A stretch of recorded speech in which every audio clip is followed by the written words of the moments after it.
Pernahkah kamu melihat ada sebagian orang, mengapa mereka bisa berkarya lebih banyak daripada orang rata-rata, padahal waktu yang diberikan juga sama rata, yaitu 24 jam.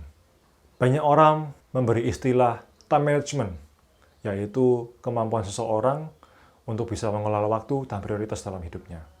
Yang menjadi persoalan adalah, kenapa orang rata-rata selalu merasa tidak punya cukup waktu untuk mengerjakan sesuatu yang penting dalam hidupnya?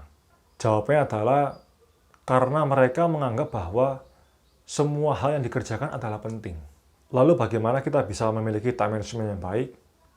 Sebenarnya mengelola waktu itu, atau kita bisa bilang time management, adalah persoalan bagaimana kita bisa mengatur diri sendiri atau self management.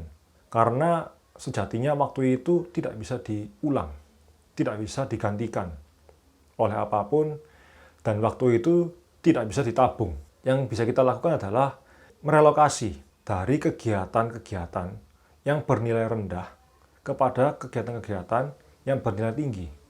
Lalu bagaimana kita bisa menentukan nilai dari sebuah kegiatan atau aktivitas? Nomor satu, kita harus membuat satu yang namanya tujuan yang ingin dicapai dalam hidup kita. Yang kedua adalah kita buat daftar kegiatan, ya, buat list kegiatan dalam sehari itu, lalu kita harus ukur dan menilai kira-kira kegiatan mana yang berpotensi mendekatkan diri kita pada tujuan kita. Nah, jadi inilah yang membedakan antara orang yang sukses tadi dan juga orang rata-rata, yaitu karena orang rata-rata ini seringkali tidak pernah menetapkan sebuah tujuan, akhirnya dia mengerjakan banyak hal, tapi setelah diperiksa tidak mengarahkan dia.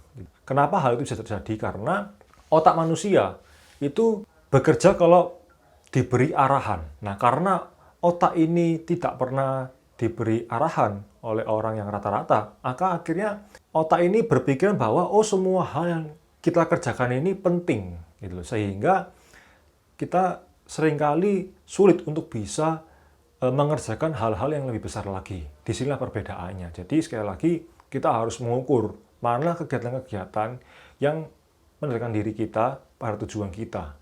Dan yang ketiga adalah berfokus kepada kegiatan-kegiatan yang berdampak signifikan tadi untuk tujuan kita. Fokus kepada hal-hal yang penting dalam hidup kita.